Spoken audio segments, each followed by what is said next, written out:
A House United, Interfaith Conversations in Springfield, Illinois. I want to be a part of the great change that I know Springfield is ready to produce. And I believe that through different faith traditions coming together, not thinking about what divides us, but rather what unites us, I know that we can do great work in fostering change in the city of Springfield.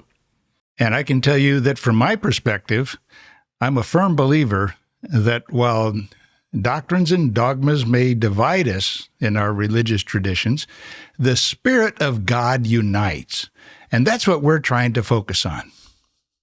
Well, Cary, this is our first introductory episode. We had to introduce ourselves. I'm Pastor Cary Beckwith. I am privileged to pastor the great folks at Springfield Grace United Methodist Church, and I'm also privileged to serve as the president of the Greater Springfield Interfaith Association. And I'm David Risley. I'm a member of the Church of Jesus Christ of Latter-day Saints, and I'm also the vice president of the Greater Springfield Interfaith Association, or GSIA, we may call it sometimes for short. Cary, why are we doing this podcast? I believe we're doing this podcast because the time is ripe, and it's also right for brothers and sisters to reach across denominations and faith traditions to do the work that God has assigned our hands to uplift, empower, and encourage our community. And in the Greater Springfield Interfaith Association, the GSIA, we really live that, don't we? Yes, we do. I am so proud to be a part of an organization that is intentional about fostering community, intentional about creating opportunities to gather in fellowship and in worship and even in service, because this is what God expects us all to do. That brings us to the name of this podcast. We named it A House United. And that's not a play on words. That's not quite the right thing, but it is an echo, a positive echo. Springfield is the place where Abraham Lincoln gave his famous A House Divided speech, in which he addressed the problem of the North versus the South and the conflict and controversies that were raging at the time, and a very divisive time period. And of course, it ended up with the Civil War. But he was trying to avoid that. So in that House Divided speech, he spoke about the need for coming together and avoided being so divisive, and used that phrase out of the Bible: a house divided against itself cannot stand. Well, what we're doing is a house united to do just the opposite. Well, in our last meeting, which was actually here at Grace United, we had a speaker who presented on the history of Black churches in Springfield, which is a rich history. Why don't you comment on that? Yes, Mr. Stephen Ritchie, a member of Phi Beta Sigma fraternity, he and his fraternity wanted to document the rich history of African-American churches in Springfield. And this work is critically important because from the African-American perspective, we are in a time where history is being removed. Museums have been instructed to remove any vestiges of history. Books are being banned throughout our country as a way to negate and nullify what took place. And so for Mr. Ritchie and his fraternity to chronicle and document the rich and vast history of Springfield, it's important. And it also speaks of legacy, because we want to have something to pass on to the next generation of leaders in Springfield and leaders within our church.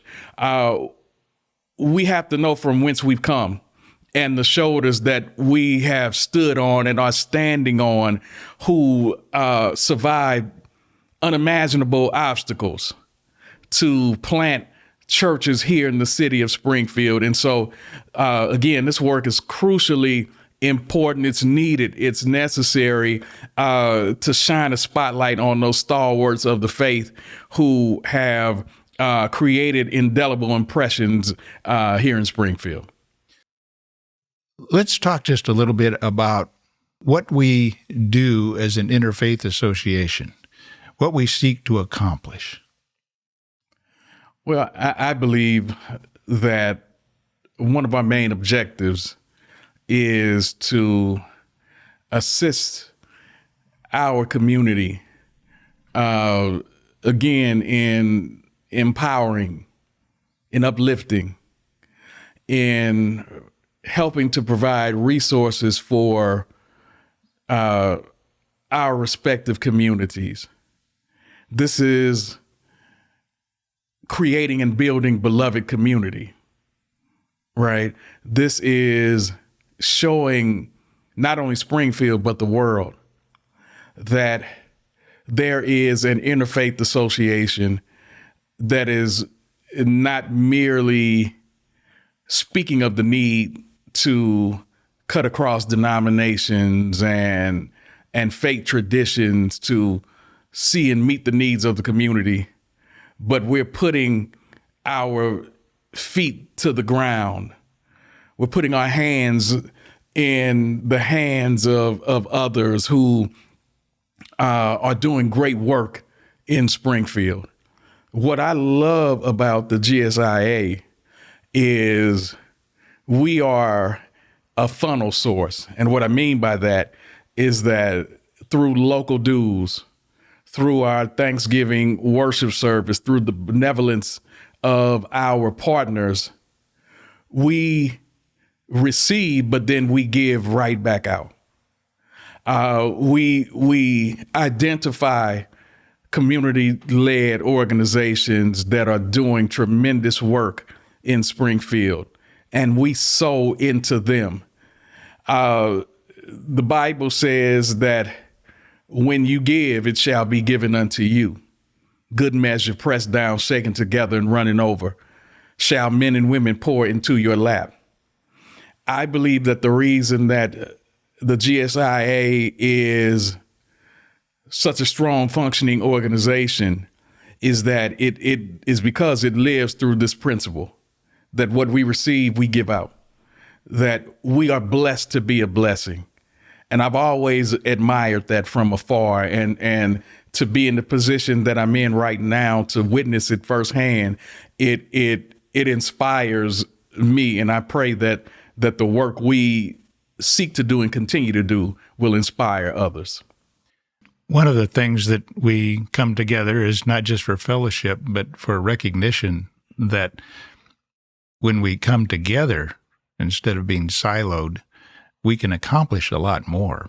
And there's quite a history, an impressive history of things that the GSIA has done in the past. And a future guest we've talked about bringing in could probably talk to us about that.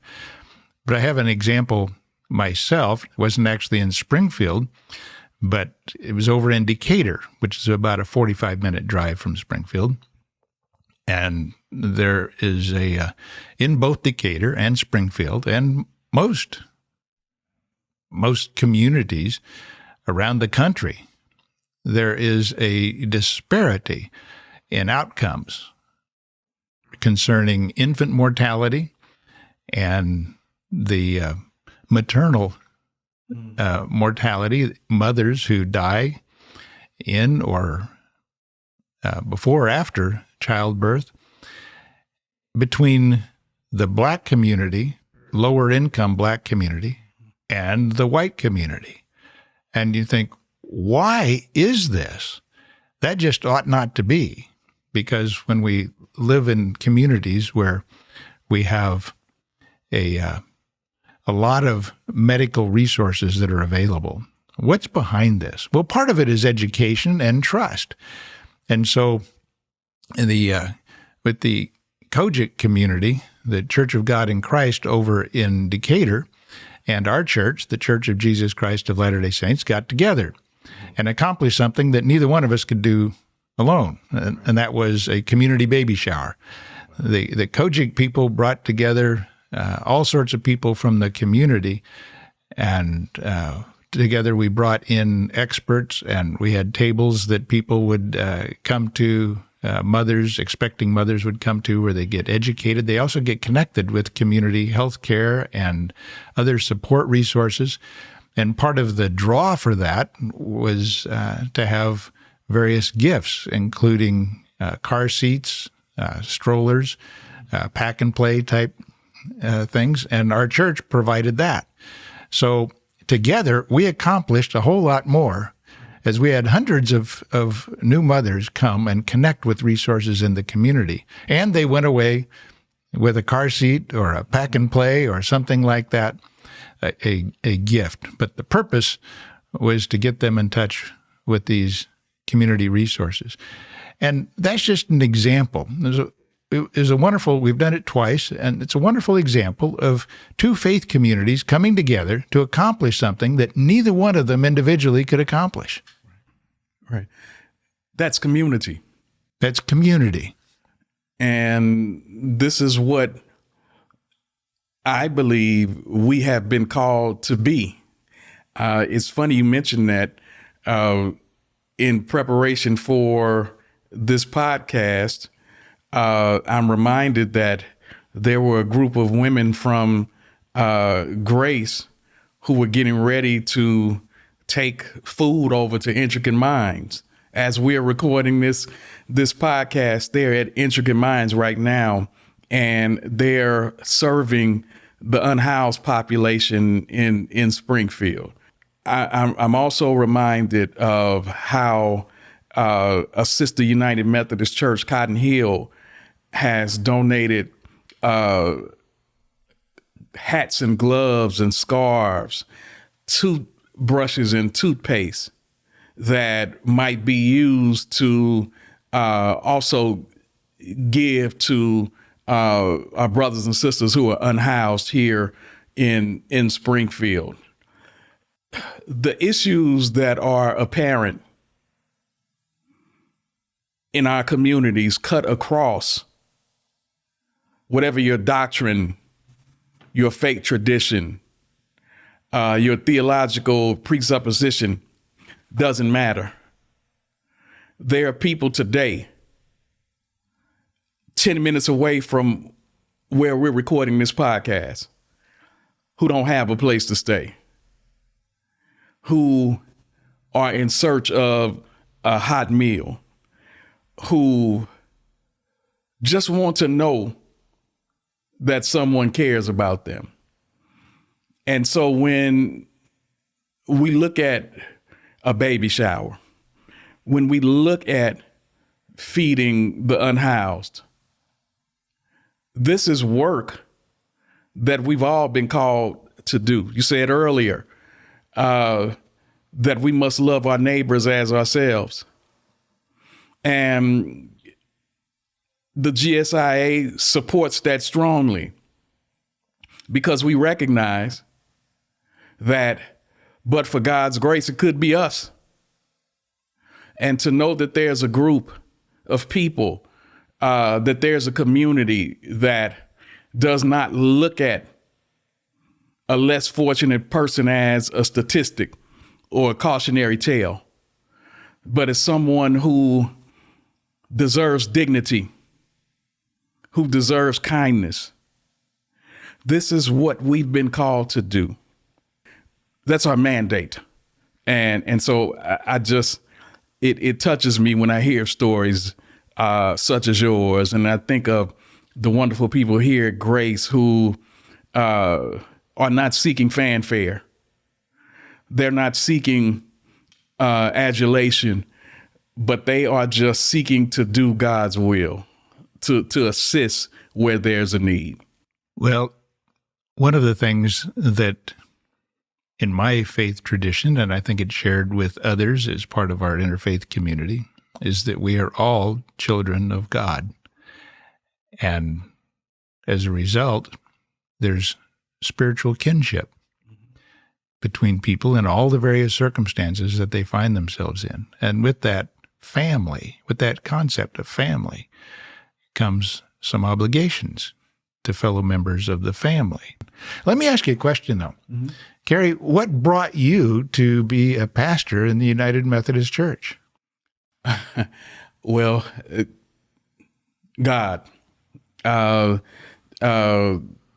Hearing God's call in 2004, while I was at a convention in Atlanta, Georgia,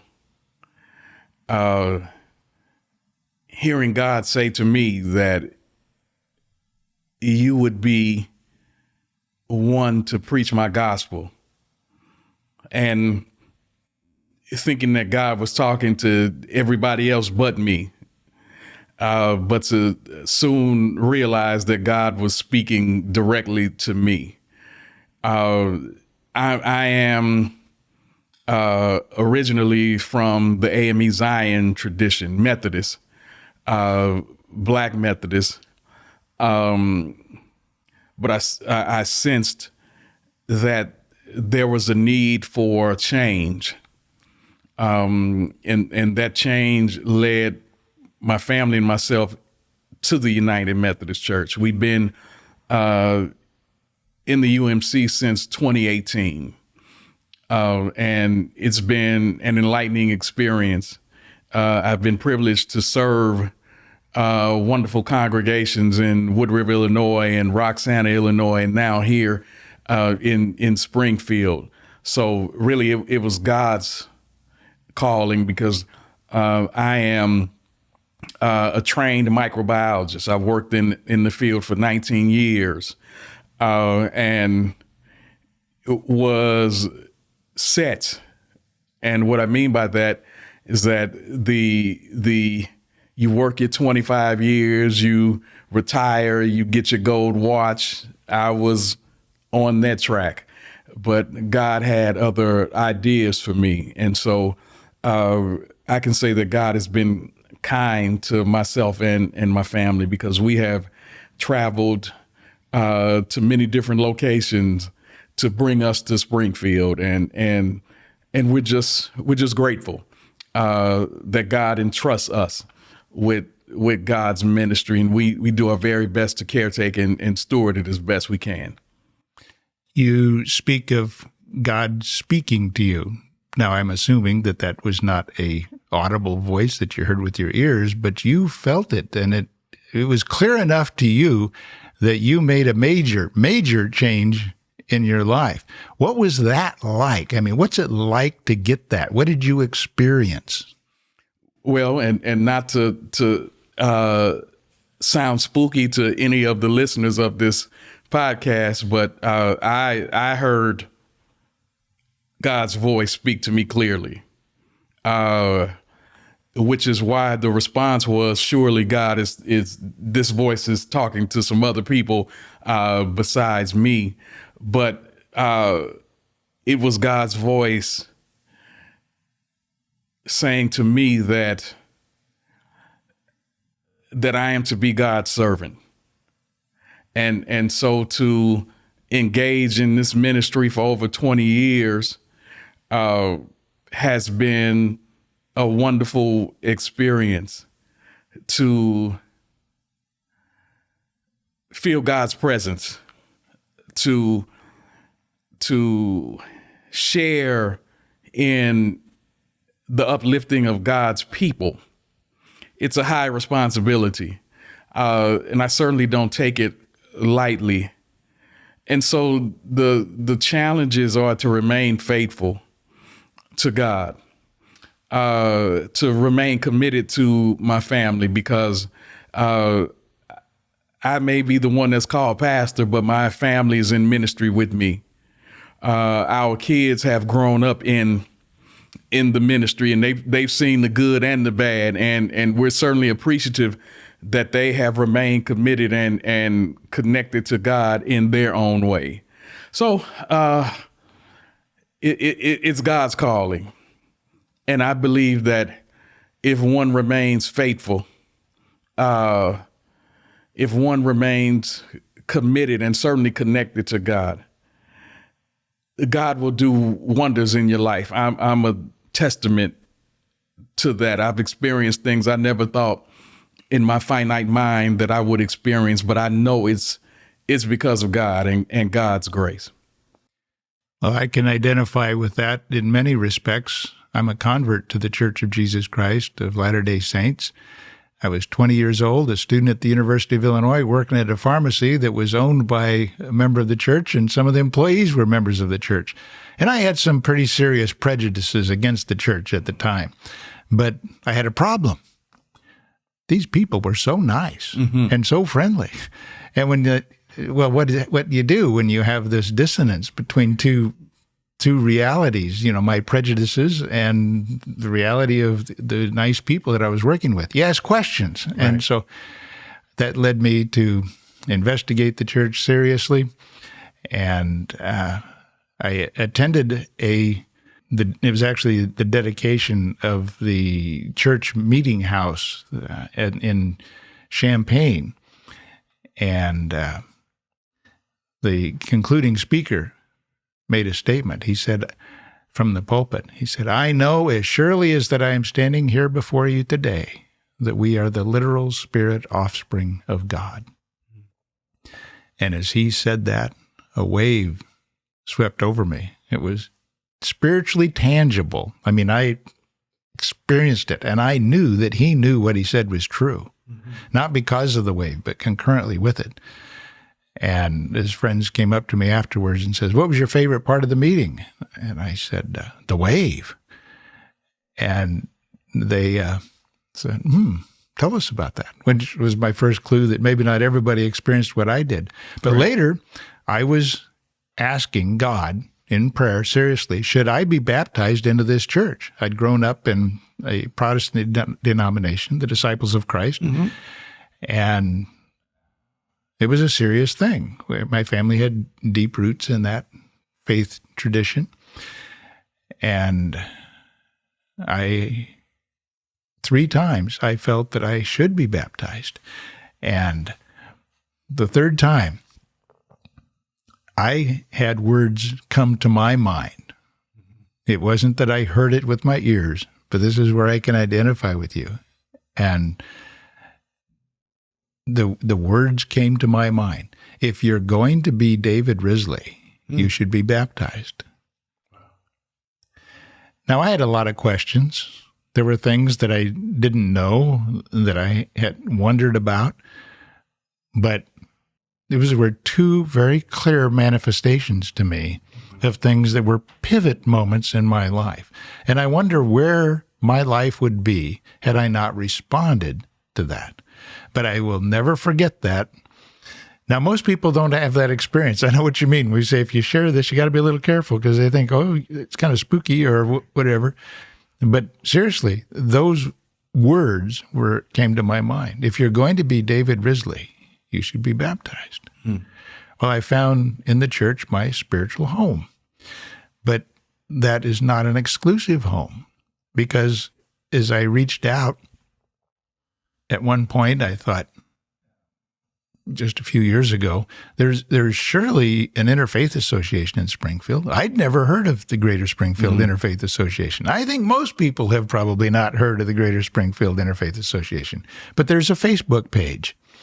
And so I found that, and I reached out to the then president of the GSIA, and he and I got together for lunch, and it was a wonderful, I think we had lunch for 2-3 hours, and he's a fast friend of mine now, and he introduced me to the association, and it's a wonderful opportunity to get out of your bubble and to enjoy association with people of all sorts of different faiths. I spent over 5 years of my life living in the in the Arab Middle East, predominantly Muslim culture.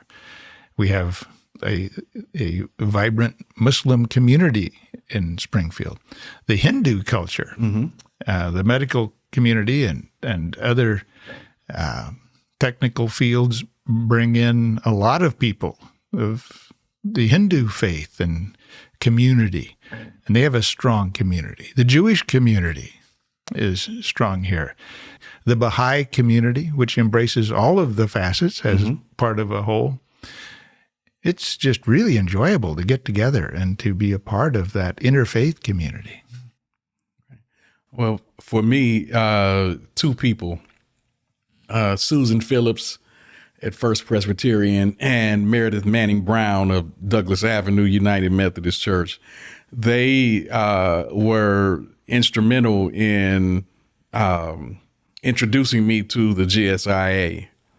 I'd done some studies while in school of world religions and kind of learned a little bit.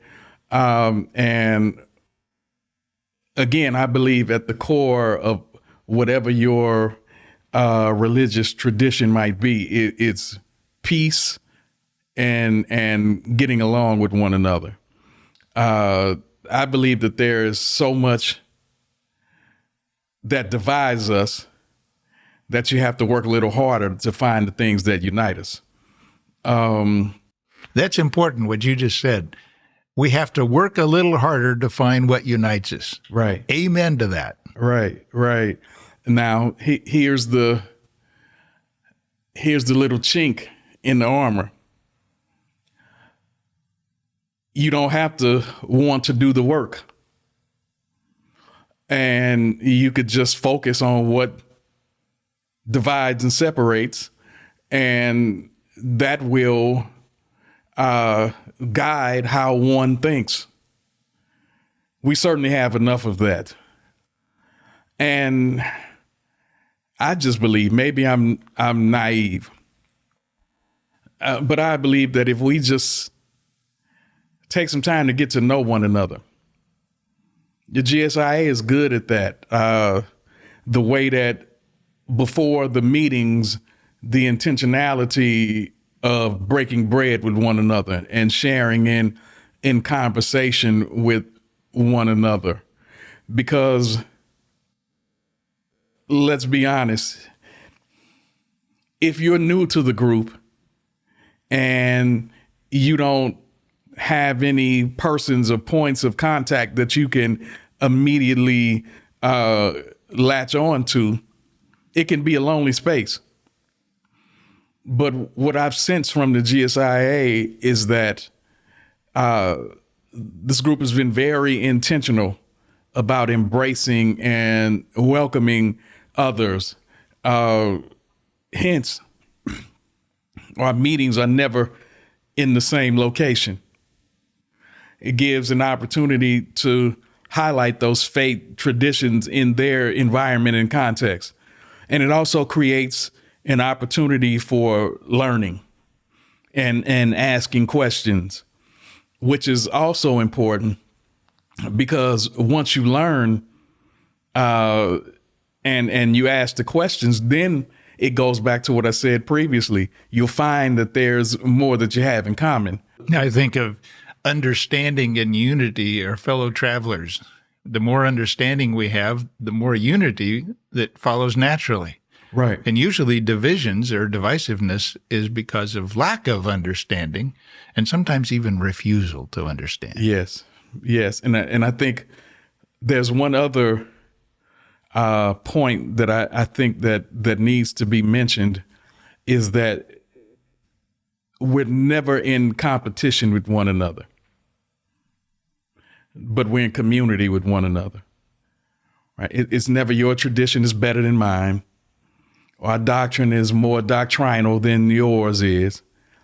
It's us gathering, embracing one another, encouraging one another, and then uplifting one another so that when it's time to gather in community, there is solidarity and not a sense of division. It's because relationships have been established previously, and camaraderie has been established. And I think that is a great launching point for not only engaging with others, inviting others to be a part of the GSIA, or the GSIA going into various ministerial alliances and becoming a member of that alliance to learn and grow. Absolutely. Right. So yeah, I say all the time, it can work, whatever it is. You just have to be intentional about working it. And I think the time is right for the different traditions in Springfield, different alliances and organizations in Springfield to do a great work that blesses everyone, and no one is seeking the credit. We're just doing what we've been called to do. Well, in the news and in social media, politics seems to dominate, and politics is inherently competitive and therefore sometimes contentious and combative even.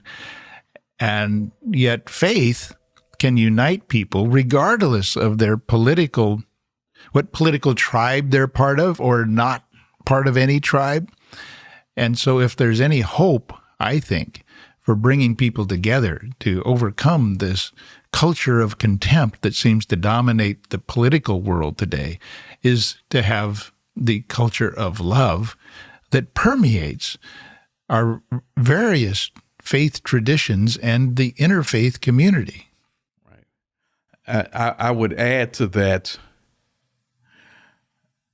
not being afraid to have the critical and hard conversation.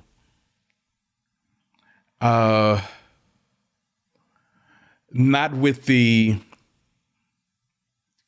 goal to change someone's opinion. You may never be able to do that, but to at least create understanding.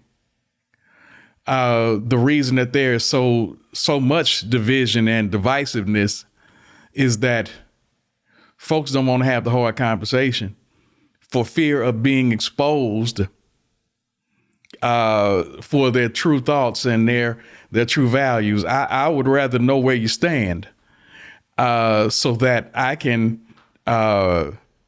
understand how to engage in community with you. But until we have that conversation, you'll continue to have the divisiveness. You'll continue to have the spirit of, well, they don't think the way I think, so why even bother? Why even talk to them? It's when you have those hard conversations that I believe understanding can be reached, right? If you really want beloved community, you got to talk about those things that separate us. Have to talk about those issues that divide us politically and otherwise. And so, again, it's just a matter of having the conversations and seeking to learn in the midst of conversation and growing. You may not, again, as I said, you may not have agreements on everything, but at least I'll know your thought process and vice versa. And we can work towards how we can put our hands to the plow in togetherness and ultimately do the work that has been assigned our hands for the betterment of everyone. And as long as people of good faith get together and have those conversations, which sometimes are hard conversations, mm-hmm. but I truly believe that love can unite us as relationships build and people actually find out that people of different viewpoints and perspectives are nice people, and they may be passionate about their perspectives, and yet they are seeking, oftentimes, the same objectives. A lot of times positions divide people, but interests unite them. And if when you find out we have a common interest here, then that can build bridges and bring people together. And I think that's what we experience. Sometimes we can experience the love in the interfaith community. When it comes to how do you express that, well, justice is almost a universal language. And while opinions differ as to what that looks like, it's still a common language that we can speak. And the more we speak that common language, the more peace happens as a fruit of that, I think. And I believe that with the speaking of justice, there must be the living out of justice daily, right? How often do we talk about wanting things to change? Sometimes I believe that in order for the things to change, we have to be the people of change. We have to be the embodiment of what we desire in order for that fruit to manifest. And so we have to live out being people who are just in their dealings with everyone, not just a certain select group of people, but with everyone. Everyone deserves justice. Everyone deserves equity and fairness. If there wasn't such a disproportionate amount of injustice, right, then there would be no need for us to be in conversation with one another. And so we know it's there, but how can we live this out? How can we embody justice, not just through our words, but through our actions, through our being, to be the change that we want to see so that peace can manifest. Great movements are never singular in scope. They are made up of an amalgamation of people who are coming together under one cause. The things that divide them are pushed to the side. But the one cause is what unites them, because we see one another as true brothers and sisters. And what hurts one hurts all. What's unfair to one is unfair to all. So if we don't embody justice, we can talk about justice all day, but if we don't embody justice, if we don't stand for justice, then what you will produce is bitter fruit, fruit that you cannot digest, fruit that will make you sick. But if we want to be people of peace, then we've got to be positive peace fruit bearers. Our roots have to be of peace, so that when the water is poured on it, it can grow and manifest into the peace that we certainly want for this community and I believe our country and world. Well, without justice, there can be no peace. That's right. And without love of neighbor as self, there can really be no true justice. Right. Justice as accountability, yes, but also healing. Well, we need to wrap up. One thing I think we want to make clear is as we bring in guests, this is not a debate show. We're not seeking anybody to win. What we're seeking is to have people, is to understand people and to enjoy the interfaith conversation. So we hope that people do tune in for more. We want to practice this principle to bring about a house united in Springfield, Illinois, where Lincoln gave his house divided speech. We want to achieve the outcome that he yearned for, which was to avoid contention, division, and all the fruits, the bitter fruits that come from that. Instead, we want to taste the good fruits of love, joy, peace. And so, Cary, I look forward to you and I co-hosting future episodes. Well, I certainly look forward to this as well, and to invite other guests to bring other perspectives in. I believe that it can only help us create the community that we desire here in Springfield. So stick with us. I think you'll enjoy the conversations. Amen. God bless. A House United, Interfaith Conversations in Springfield, Illinois.